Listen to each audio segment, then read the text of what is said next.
Hi everyone. I know it's been a while since I last posted on this channel, but I'm back now and I want to give a very warm welcome to all the grade 9 students on this channel. अब आप class 9th में आ गए हो, it's a very special year for you और आपके special year में मैं आपको इंग्लिश पढ़ाऊँगी। इंग्लिश में हमारे पास पहले दो बुक्स होती थी, बी हाइव और मोमेंट्स। अब ये दोनों बुक्स नहीं है, सिर्फ एक ही बुक है जिसका नाम है Kaveri. It's a beautiful book. इसमें बहुत सारी खूबसूरत स्टोरीज़ हैं, जिसमें से सबसे पहली स्टोरी आज हम पढ़ेंगे, how I taught my grandmother to read. This is a story about a grandmother and a granddaughter and their beautiful bond. Literature अपने आप में बहुत ब्यूटिफुल होता है। It's a window, it's a window which helps you see the world. It helps you see other people's perspective. It helps you understand emotions of other people. And it's very beautiful in itself. तो इस video में मैं आपको इस पूरी की पूरी story की सोल समझाऊंगी 10 पॉइंट्स में। फिर हमारी स्टोरी के जो दो कैरेक्टर्स हैं, ग्रैंड मदर और ग्रैंड डॉटर, हम उनके इमोशंस देखेंगे, उनके पर्सपेक्टिव्स को समझेंगे, उनकी स्ट्रेंथ्स और वीकनेसेस को जानेंगे और उसके बाद आखिरी में मैं आपको बताऊंगी जितने भी टेक्स्ट बुक के क्वेश्चंस हैं उन्हें अप्रोच कैसे करना है। How can you write a beautiful answer by using some beautiful words. मैं उनको ज्वेल वर्ड्स बोलती हूँ, तो इस वीडियो में मैं आपको बहुत सारे ज्वेल वर्ड्स भी सिखाऊंगी। So let's get started. हम शुरू करते हैं अपनी कहानी। So the writer of this story is Sudha Murthy, who is very famous activist, a very famous author. When she was 12 years old, she lived in a village in North Karnataka with her grandparents. तो सुधा मूर्ति जब 12 साल की थी, वो अपने grand parents के साथ कर्नाटका के एक छोटे से गांव में रहती थी। And the life there was very slow. Those days morning papers came in the afternoon. I told you life was very slow. सुबह का पेपर दोपहर को आता था and weekly magazine came one day late. Weekly magazine एक दिन late आती थी। And everybody, all the people in that village used to wait eagerly for the bus to arrive because all the magazines and the newspaper used to come in that vehicle only. हमारी जैसी fast life नहीं थी वहाँ की। सब लोग उस बस का वेट करते थे जिसमें मैगजीन और न्यूज़पेपर्स आते थे। There was a writer named Triveni who was a very famous writer at that time. She was very famous for her psychological and easy to read novels at that time. But Triveni उनका real name नहीं है। The real name of the author was Anasuya Shankar. Triveni उनका pen name है। She was a very famous author of Karnataka literature and she used to write on the daily struggles of people at that time. उस समय के जितने भी लोग थे उनकी लाइफ में जो भी डेली स्ट्रगल्स रहती थी वो उनके बारे में लिखती थी and that is why people use to connect with her stories. One of her novels was Kashi Yatre. उन्होंने बहुत सारी नॉवेल्स लिखी थी, उनमें से एक नॉवल थी काशी यात्रे and this was about an old lady. ये एक बूढ़ी औरत के बारे में है जिन्होंने कुछ पैसे इकट्ठे किए थे अपनी काशी ट्रिप के लिए, but she gave up all that money to an orphan girl so that the girl could marry the man she loved. अब हर हफ्ते वहाँ एक मैगजीन आती थी, कर्मवीर। उस मैगजीन में काशी यात्रे नॉवल एपिसोड बाय एपिसोड हर हफ्ते रिलीज़ करी जाती थी और सुधा मूर्ति की ग्रैंड मदर अपने आप को उस काशी यात्रे की ग्रैंड मदर के साथ रिलेट कर लेती है because she also had a desire to go to Kashi, but उनकी डिज़ायर भी कभी फुलफिल नहीं हुई। That is why she also identified herself as the grandmother in that story. The writer's grandmother was illiterate. Sudha Murty की दादी पढ़ी लिखी नहीं थी, so that is why she used to ask the writer, who was a 12-year-old school-going girl, to read out the latest episode to her. तो हर हफ्ते जब magazine आती थी तो सुधा मूर्ति की दादी सुधा मूर्ति को मैगजीन पढ़ने के लिए बोलती थी because grand mother was illiterate. वो पढ़ लिख नहीं सकती थी, वो अनपढ़ थी।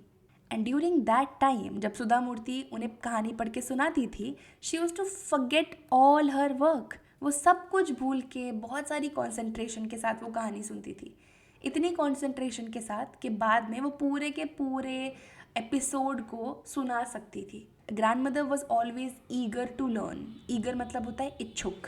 वो हमेशा सीखना चाहती थी। She was very eager to learn कि अभी क्या हो रहा है, नेक्स्ट क्या होगा उस नॉवल में। शी वॉज हुक्ड कि काशी यात्रा में आगे क्या होगा। And she also use to discuss all the episodes with her friends. वो अपने दोस्तों के साथ भी सारे एपिसोड्स को डिस्कस करती थी।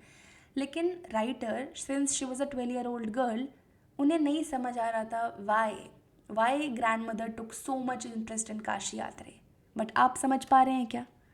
क्योंकि काशी यात्री की जो दादी थी, जिन्हें काशी जाना था लेकिन उन्होंने अपना ये ड्रीम गिव अप कर दिया, सुधा मूर्ति की ग्रैंड मदर सोचती हैं कि उनकी लाइफ भी काशी यात्री की ग्रैंड मदर की तरह ही है, because she also wanted to go to Kashi but she was not able to.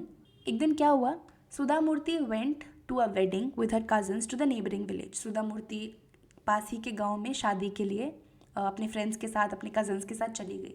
She enjoyed herself thoroughly, उन्हें बहुत मज़ा आ रही थी। She was enjoying the freedom given by elders. Although she was suppose to stay there for just a few days, वो सिर्फ कुछ दिन वहाँ रुकने वाली थी, but she spent the whole week there. When she came back home, she saw that the grandmother, who was otherwise a brave woman, was in tears. जब वो घर वापस आती है तो देखती हैं कि उनकी दादी, who is a very strong person, वो रो रही थी. So the writer Sudha Murthy, she became worried and she asked her grandmother if everything was fine, if she was okay. But grandmother never said anything. उन्होंने कुछ नहीं बोला. She only nodded her head but she did not speak. Writer, since she was only a 12-year-old girl, उन्हें नहीं समझ आए उनके feelings. She did not understand that and she forgot about it. That night when the writer was sleeping, her grandmother came and sat next to her. Sudha Murty रात को उसी दिन छत पे सोने गई और ग्रैंड मदर उनके पास आके बैठ जाती हैं. Her affectionate hands touched the writer's forehead. Affectionate मतलब होता है बहुत प्यार से, प्यार भरा. उनकी अफेक्शनेट, प्यार भरे टच से उन्होंने सुधा मूर्ति के फोरहेड पर हाथ रखा. And writer felt, Sudha Murty को ये फील हुआ that she wanted to talk to her, दादी को मुझसे कुछ बात करनी लगता है. She asked her what was wrong and grandmother told her the sad incidents of her childhood. Author Sudha Murty ने पूछने की कोशिश करी अपनी ग्रैंडमदर से कि आपको क्या हुआ है, व्हाट इज़ रॉन्ग. तो ग्रैंडमदर उन्हें अपने बचपन के सैड इंसिडेंट्स बताने लगी कि कैसे एक छोटी उम्र में उन्होंने अपनी माँ को खो दिया था. उनके फादर एक बहुत बिजी आदमी थे, उन्होंने दोबारा शादी कर ली और उस समय कैसे उन्हें पढ़ने की इजाज़त नहीं थी. Education was not considered very essential for girls eight that time. तो दादी पढ़ी लिखी नहीं थी, इसलिए वो पढ़ नहीं पाई. She got married at a very young age. बहुत छोटी उम्र में ग्रैंडमदर की शादी हो गई, बहुत छोटी उम्र में उनके बच्चे हो गए. And after that she became busy in keeping her children happy. वो अपने बच्चों को खुश करने में ही लगी रही पूरी लाइफ उसके बाद.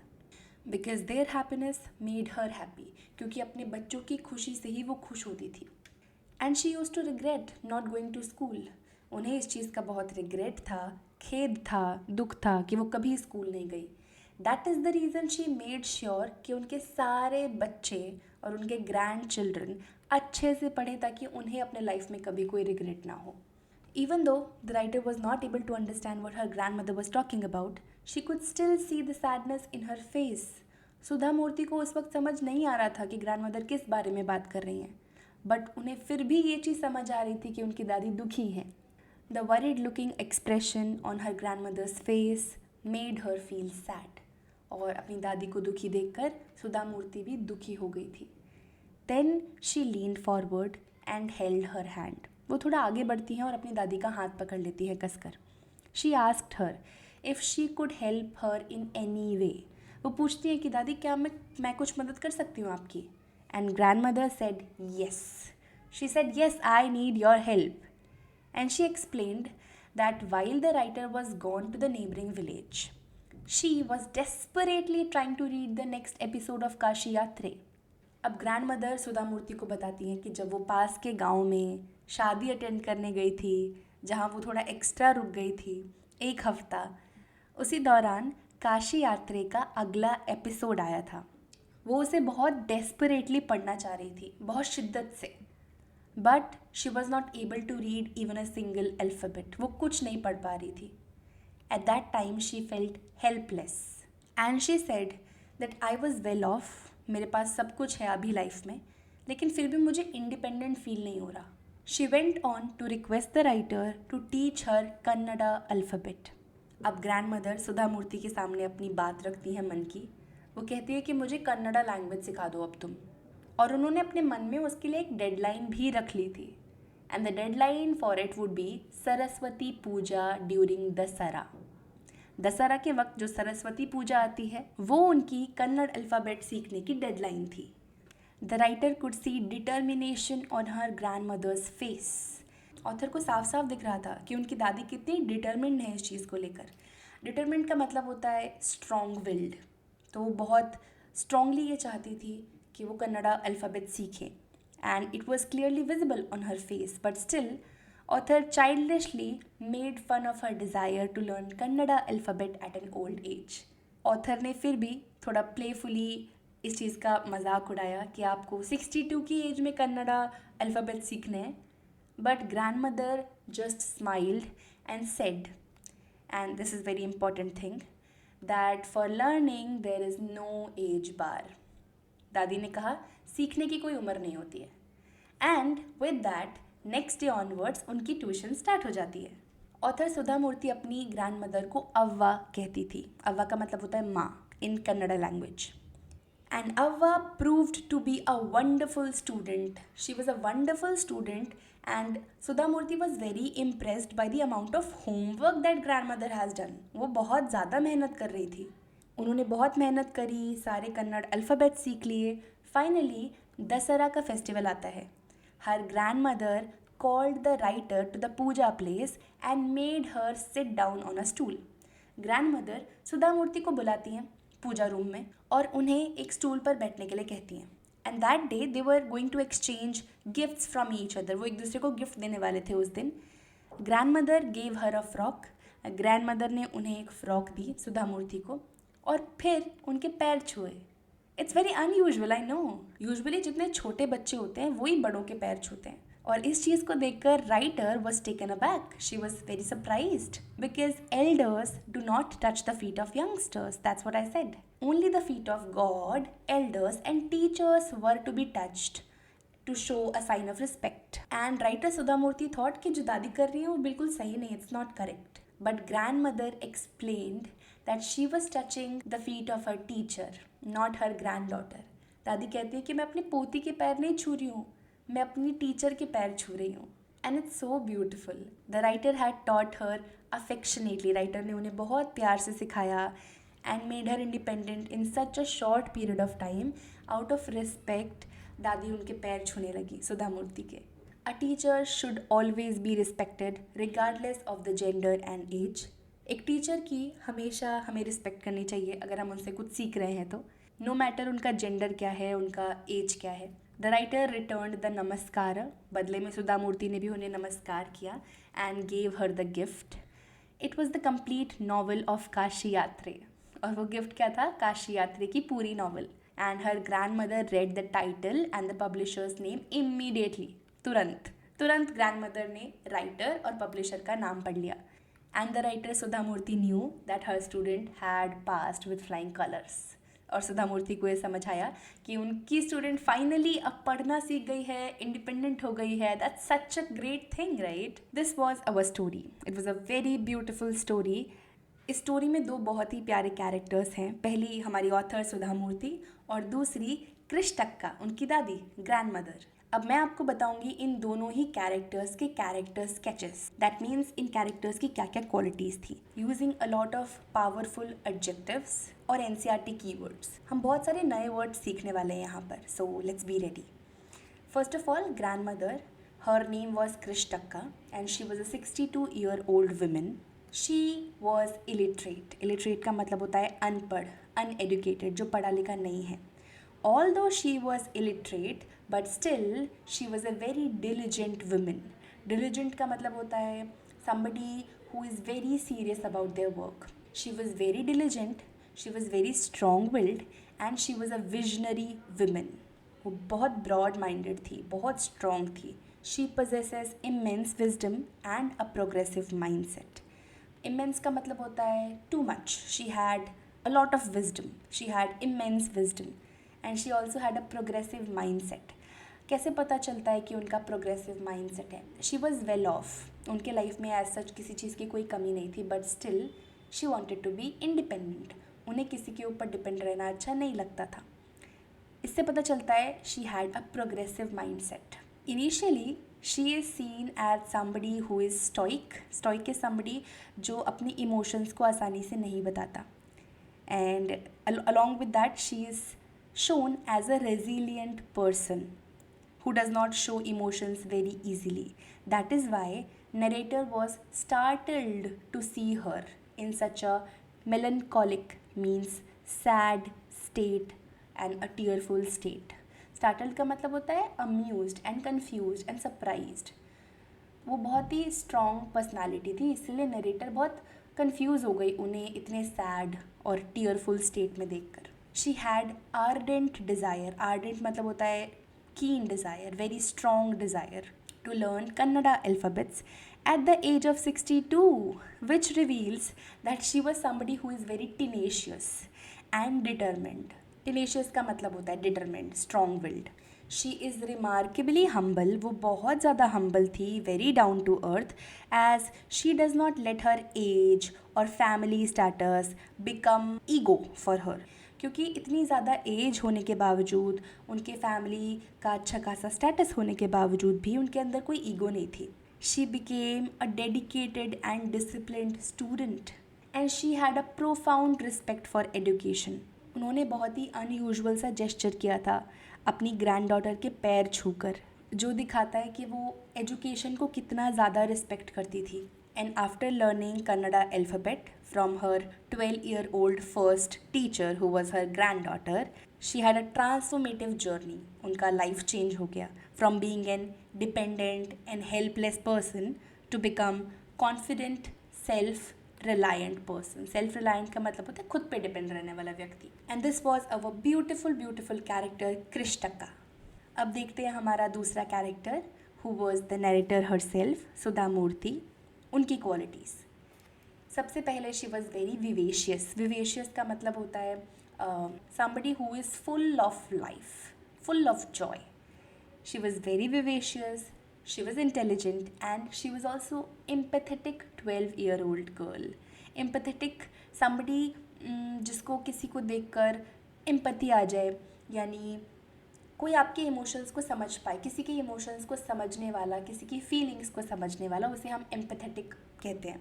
हालांकि वो 12 साल की बच्ची थी, but still she was empathetic. At the beginning of the story she appears to be a playful and a sceptical person as she finds her grandmother's ambitious plan to learn alphabet somewhat ludicrous. Ludicrous का मतलब होता है ridiculous. शुरू में वो बहुत ही playful nature की दिख रही थी, वो काफ़ी स्केप्टिकल लग रही थी स्टोरी के शुरुआत में, क्योंकि उन्होंने अपनी ग्रैंडमदर की जो कीन डिज़ायर थी कन्नड़ा लैंग्वेज के अल्फ़ाबेट्स सीखने की 62 की एज में, उसे थोड़ा सा रिडिकुलस समझा था. She was amused by that. However she was also perceptive. उनके परसेप्टिव नेचर की वजह से ही she finally understood the reason behind grandmother's tears. वो समझ गई कि ग्रैंड मदर इतनी एम्बिशियस क्यों है अल्फ़ाबेट सीखने के लिए. So we can say she was perceptive also. Yeah, I've mentioned that point again. Thereafter, she appears to be a patient, nurturing, and a supportive mentor. She quickly evolves from being playful and skeptical about her grandmother learning alphabets at 62. वो तुरंत ही change हो गई जैसे ही उन्हें पता चला the reason behind grandmother wanting to learn alphabets. She transformed herself into a patient, nurturing, and a supportive mentor. Her way of teaching, her encouraging attitude helped grandmother to learn Kannada alphabet. Along with that, she was an observant storyteller, क्योंकि उन्होंने अपने और अपने first student के बीच का जो भी bond है उसे कितने ब्यूटिफुली डिपिक्ट किया है. She was very proud and a dutiful granddaughter also, जिसे फाइनली रियलाइज़ होता है that light of knowledge is limitless and it is universal, और वाकई में सीखने की कोई उम्र नहीं होती. So these are all the adjectives that you can use for Sudha Murthy, the narrator. Now let's come to the question answers. आप देखेंगे कि मैंने जितने भी question answers लिखे हैं वो सब बहुत ही ज़्यादा NCERT aligned हैं, और मैंने बहुत beautiful words का भी use किया है. So let's understand the first question and its meaning. Why do you think the grandmother felt embarrassed? Embarrassed मतलब होता है शर्मिंदा. To ask someone else to read to her while the narrator was away. जब narrator सुधा मूर्ति एक हफ्ते के लिए दूसरे गांव चली गई थी अपने कज़न्स के साथ किसी वेडिंग में। तो ग्रैंड मदर कृष्टक्का किसी और को भी तो बोल सकती थी स्टोरी पढ़ के सुनाने के लिए। Why was she embarrassed? वो क्यों शर्मिंदा हुई किसी और को बोलने के लिए कि तुम मुझे स्टोरी पढ़ के सुनाओ? She felt embarrassed because she was a very strong willed woman. वो इंडिपेंडेंट पर्सन थी। वो किसी के सामने नहीं बताना चाहती थी, वो किसी से नहीं बोलना चाहती थी कि तुम मुझे पढ़ के सुनाओ। Asking someone else to read for her made her feel dependent and helpless. वो नहीं चाहती थी वो किसी और को बोले कि मुझे स्टोरी पढ़ के सुनाओ, क्योंकि this was making her feel dependent and helpless, and she hated feeling that way. She did not like idea of going to the neighbors and begging them to read the next episode of her favorite story. And this sense of regret over being illiterate. She was regretting over being illiterate. वो बहुत regret कर रही थी इस चीज़ को कि वो पढ़ी लिखी क्यों नहीं है। And this was the reason which made her realise कि उन्हें कन्नड़ा अल्फ़ाबेट खुद से पढ़ना सीखना है। इसीलिए वो किसी और के पास नहीं गई कि तुम मुझे पढ़ के सुना दो। उन्होंने सोचा अब मुझे डिपेंडेंट नहीं रहना है किसी और के ऊपर, अपनी ग्रैंड डॉटर के ऊपर भी नहीं। और इसीलिए उन्होंने खुद से कन्नड़ा अल्फ़ाबेट्स सीखने शुरू किए अपनी ग्रैंड डॉटर से ही। Why does narrator initially laugh at grandmother's determination? हम इस बारे में अभी बात कर रहे थे कि शुरू में नरेटर सुधा मूर्ति को ये चीज़ ridiculous क्यों लगी, that her grandmother wants to learn alphabets at the age of 62. She found it amusing and ridiculous, और शुरू में वो हंसी भी थी इस चीज़ के ऊपर। सवाल है कि क्यों? Why initially she laughed at her grandmother's determination? She laughed because she finds the idea of a 62-year-old woman starting to learn alphabets very unusual. क्योंकि ऑथर को ये बहुत unusual लगा था, इवन उसे ये ridiculous लगा था। आप यहाँ पर एक और वर्ड यूज़ कर सकते हो which is amusing. She was amused by this. She was very confused and shocked at the same time. इस चीज़ को देख करके why would she want to learn alphabets at the age of 62? क्योंकि author Sudha Murty ने कभी भी किसी बूढ़ी औरत को स्टूडेंट बनते हुए नहीं देखा था, 62 की एज में तो बिल्कुल भी नहीं। And she made an assumption that since her grandmother had grey hairs and wrinkles it was too late for her to go to school. अब उनकी दादी के बाल सफ़ेद हो चुके हैं, उनके चेहरे पे झुर्रियाँ आ गई हैं, तो अब कुछ सीखना या पढ़ना is not making any sense. तो इनिशियली सुधा मूर्ति को अपनी दादी की ये आर्डेंट डिज़ायर, ये कीन डिज़ायर की डेप्थ समझ नहीं आई थी। बट लेटर जब उन्हें ये चीज़ समझ आई, she turned into a patient and nurturing mentor as well. What significance does the story of Kashi Yatre have in grandmother's life? दादी की लाइफ में काशी यात्रे का क्या सिग्निफिकेंस था? काशी यात्रे बहुत सिग्निफिकेंट थी because authors grandmother identified her self with the protagonist of the novel. Kashi यात्रे में एक प्रोटैगनिस्ट थी, she was also a grand mother. उनको काशी जाने का बहुत मन था, उन्होंने उसके लिए बहुत सारे पैसे भी जोड़े थे, but then she gave up that money. She gave up that money for a orphan girl जो जिससे प्यार करती है, उससे शादी करना चाहती है। तो काशी यात्रे की प्रोटैगनिस्ट दादी ने अपने सारे पैसे उस ऑर्फन गर्ल को दे दिए थे और उनका काशी जाने का सपना सपना ही रह गया। काशी यात्रे की प्रोटैगनिस्ट ग्रैंड मदर की तरह सुधा मूर्ति की दादी को भी काशी जाने का बहुत मन था, but she was never able to go to Kashi. And this story gave her a sense of connection and joy. इस वजह से काशी यात्रा की प्रोटैगनिस्ट के साथ सुधा मूर्ति की ग्रैंडमदर बहुत कनेक्ट करती थी। And when she was not able to read it, she felt unhappy. उनके पास बुक थी मगर वो फिर भी बुक को नहीं पढ़ पा रही थी, जिससे उन्हें बहुत ही बुरा फील हुआ। And this feeling of unhappiness eventually became motivation for her to start her own journey towards literacy. और इसी state of unhappiness की वजह से उन्होंने alphabet सीखे। What does grandmother's desire to learn the alphabet reflect about her? दादी की जो दिली इच्छा थी, डिज़ायर थी अल्फ़ाबेट सीखने की, ये उनके बारे में क्या बताती है? ये बताती है कि how determined person she was. She had immense determination. She had a lot of courage. क्योंकि at 62 वापस से एक लर्नर बनकर कुछ सीखना, इसके लिए बहुत ज़्यादा डिटर्मिनेशन चाहिए, बहुत ज़्यादा करेज चाहिए। It shows that she was not ready to accept a life of being dependent. वो किसी और के ऊपर डिपेंड रहकर अपनी बाकी की ज़िंदगी नहीं काटना चाहती थी. She was not ready to accept that life. तो instead of giving up she decided to overcome any obstacle. उनके रास्ते में कोई भी कांटा आए, कोई भी ऑब्स्टिकल आए, वो सब से ओवरकम करने के लिए रेडी थी. It also shows her humility.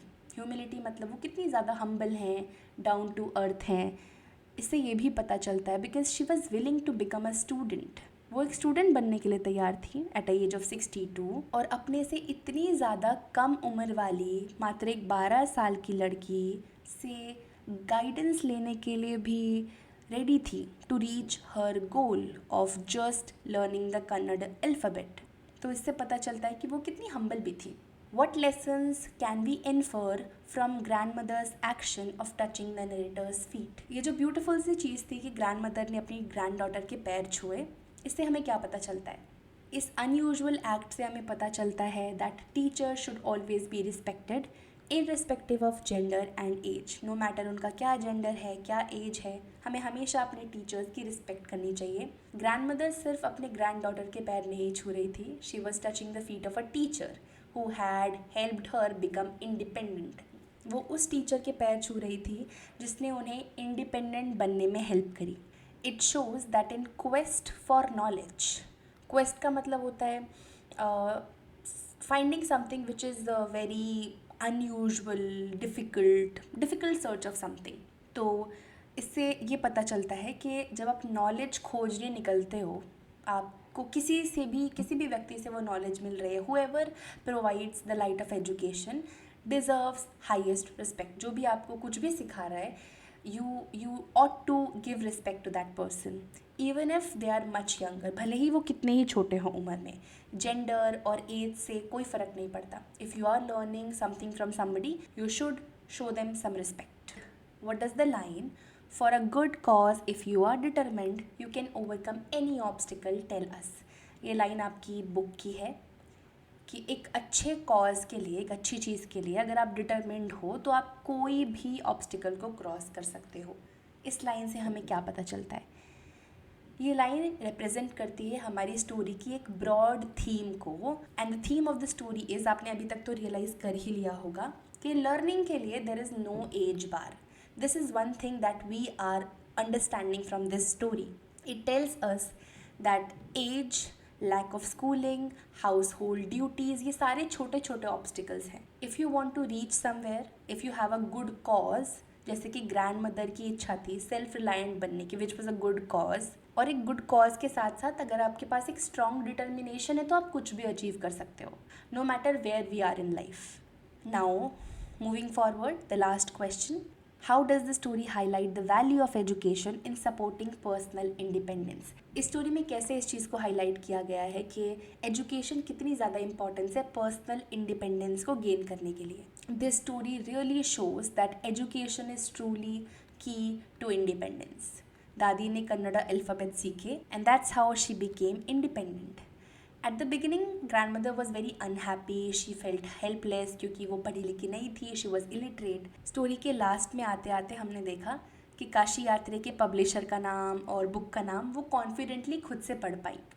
तो एजुकेशन ने उन्हें एक डिपेंडेंट इंसान से एक कॉन्फिडेंट इंसान बनाया who passed her test with flying colours. इस स्टोरी से हमें साफ साफ पता चलता है that literacy gives a person power to live with self respect. Literacy से आपको पावर मिलती है सेल्फ रिस्पेक्ट के साथ जीने की. Now this was our story. अगर पूरे लेसन को 3 पॉइंट्स में ब्रेक डाउन करना हो तो सबसे पहला पॉइंटर जो सबसे इम्पॉर्टेंट था that there is no age bar for learning. सीखने की कोई उम्र नहीं होती, जब भी आप चाहो तब सीख सकते हो, जो भी आप चाहो सब सीख सकते हो. Secondly, it tells us the value of being self reliant. खुद के ऊपर डिपेंड रहना, इंडिपेंडेंट रहना कितना ज़्यादा इम्पॉर्टेंट है. एक इंसान को किसी और की ज़रूरत नहीं पड़नी चाहिए अपनी ही मदर टंग में पढ़ने के लिए. And the third pointer that is very very important, teachers do not only impart knowledge but also motivate and understands their students. एक टीचर कभी भी अपने स्टूडेंट्स पे गिव अप नहीं करता जब तक उन्हें उनका ड्रीम अचीव ना हो जाए, जब तक उन्हें उनके गोल्स ना मिल जाएं. So the chapter also shows us the importance of being a good teacher and that anyone can be a good teacher. With that, our story finishes. हमने स्टोरी समझ ली, कैरेक्टर स्केच देख लिया, सारे एनसीईआरटी क्वेश्चंस डिस्कस कर लिए। अब मिलते हैं आपसे अगली वीडियो में। I hope it helped.